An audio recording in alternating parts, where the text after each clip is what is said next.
ఇప్పుడు ఇంతకుముందు మహారాష్ట్రలో జరిగింది, హర్యానాలో జరిగింది, కాంగ్రెస్ పార్టీ గదే అయిపోయింది కదా. పార్లమెంట్లు సమావేశాలు నడవకుండా ఎస్ఐఆర్ పేరు మీద స్తంభింపజేసింది. చేసినప్పుడు మరి బీహార్లో ప్రజలు వాళ్ళకి ఓటేయాలి కదా, బీహార్లో చేసుకోవాలి కదా, ఓటేయాలి కదా. ప్రజలుగా అవన్నీ పట్టించుకున్నారు. ప్రజలకు కావాల్సింది అభివృద్ధి, ప్రజలకు కావాల్సిన సంక్షేమం.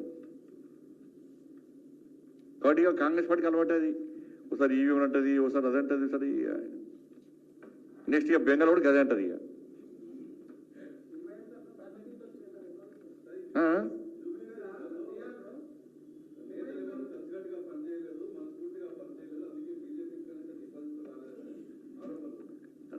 డిపాజిట్ల గురించి మాట్లాడుకోవడం ముఖ్యం కాదు. కార్యకర్తలు అందరూ, నాయకులు అందరూ కూడా కష్టపడి పనిచేసినాం. అందరు కష్టపడి పనిచేసినాం. చిన్న చిన్న పొరపాట్లు ఉంటే రామచంద్ర గారి అధ్యక్షతన తర్వాత సమీక్ష పక్కా జరుపుకొని ఇంతకు జరిగిన తప్పిదాలేది నెక్స్ట్ జరగకుండా ఏం చేయాలో సమీక్షించుకుంటాం. అది విమర్శ, ప్రతి విమర్శలకు మాత్రం అవకాశమే.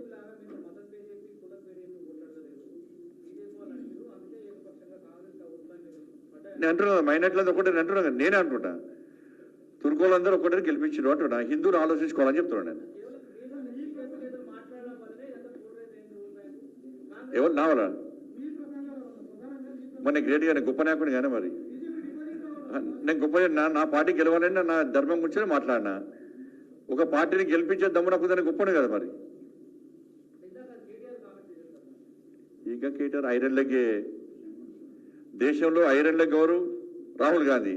ఈ తెలంగాణ రాష్ట్రంలో ఐరన్ లెగ్ కేటీఆర్. ఎందుకు అంటే ఇప్పుడు ఆయన అయిన తర్వాత ఈ జిహెచ్ఎంసీ దానిలో 99 సీట్లు ఉండాలి జిహెచ్ఎంసీలో. వాళ్ళు ఎన్నైనాయి? 56 వచ్చినాయి. 56 వచ్చినాయి. హుజామాబాద్ ఓడిపోయారు. మునుగోలులో సరే ఏదో అట్లా అయిపోయింది. ఎమ్మెల్సీలు 2 ఓడిపోయారు. కంటోన్మెంట్ ఓడిపోయారు. జూబ్లీహిల్స్ ఓడిపోయారు. వాళ్ళ చెల్లె కూడా అప్పుడు ఓడిపోయింది. చెల్లె దూరమైంది. పాపం హరీష్ రావు కూడా లాస్ట్ రానియలేదట. కాబట్టి కేటీఆర్ అనే వ్యక్తి ఉన్న రోజులు మాకు బ్రాండ్ అంబాసిడర్లు ఎవరు అంటే దేశంలో రాహుల్ గాంధీ, తెలంగాణలో కేటీఆర్. ఆర్కే బ్రదర్స్ నేనే చెప్పిన ఓడదాక జూబ్లీహిల్స్ లో ఏం ట్యాక్స్ ఉండే? Okay tax, Owaisi KTR tax ఉండే. ఇప్పుడు ఒరే ట్యాక్స్, ఓవైసీ రేవంత్ రెడ్డి ట్యాక్స్. తెలంగాణ రాష్ట్రంలో జరిగేది ఆర్కే బ్రదర్స్ రాజ్యం నడుస్తున్నది. ఇప్పుడు మళ్ళీ చెప్తున్నాను, ఆర్కే బ్రదర్స్ వాళ్ళు ఎన్నికల ముందు మాత్రమే కొట్టాడుకుంటారు, ఎన్నికల తర్వాత కలిసి ఉంటారు. నేను మళ్ళీ చెప్తున్నా, ఇవాళ బీఆర్ఎస్ పార్టీకి ఈ ముఖ్యమంత్రి కొడుకు ఏమైనా సిగ్గుంటే, ఏమైనా శరం ఉంటే, నీకు అక్కలు ఉంటే ఫస్ట్ నువ్వేం చేయాలంటే మాగంటి గోపీనాథ్ వాళ్ళ భార్య, మొదటి భార్య, వాళ్ళ కొడుకు తారక్, ఫస్ట్ వాళ్ళ క్షమాపణ. ఇప్పుడు కొడుకు కాదని చెప్పి కొడుకును భార్యను వాళ్ళ ఫ్యామిలీ లిస్టులకి తొలగించి సిగ్గు లేకుండా ఫ్యామిలీ మెంబర్ సర్టిఫికేట్ తీసుకొని ఆ ఫ్యామిలీ దొంగ ఫ్యామిలీ సర్టిఫికేట్ తీసుకొని దాన్ని అధికారం క్యాన్సిల్ చేస్తే సింపతితో గెలవాలని చెప్పి కుట్రలు చేసినట్టు మూర్ఖుని నువ్వు భారతీయ జనతా పార్టీ వచ్చేది.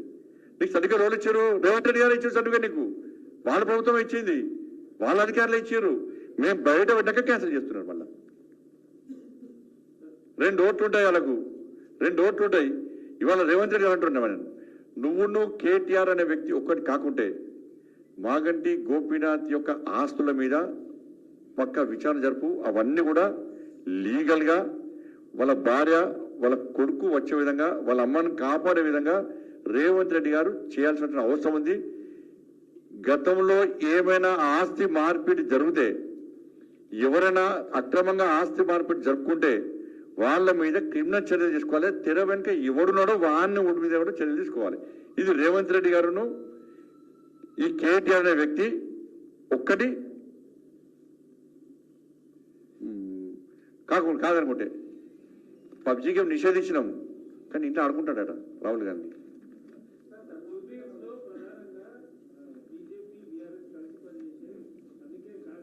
ఇప్పుడు మీరే ఉంటున్నా కాంగ్రెస్ వాళ్ళు ఏమంటున్నారు అంటారు కదా, మరి బీఆర్ఎస్ వాళ్ళు ఏమంటున్నారు?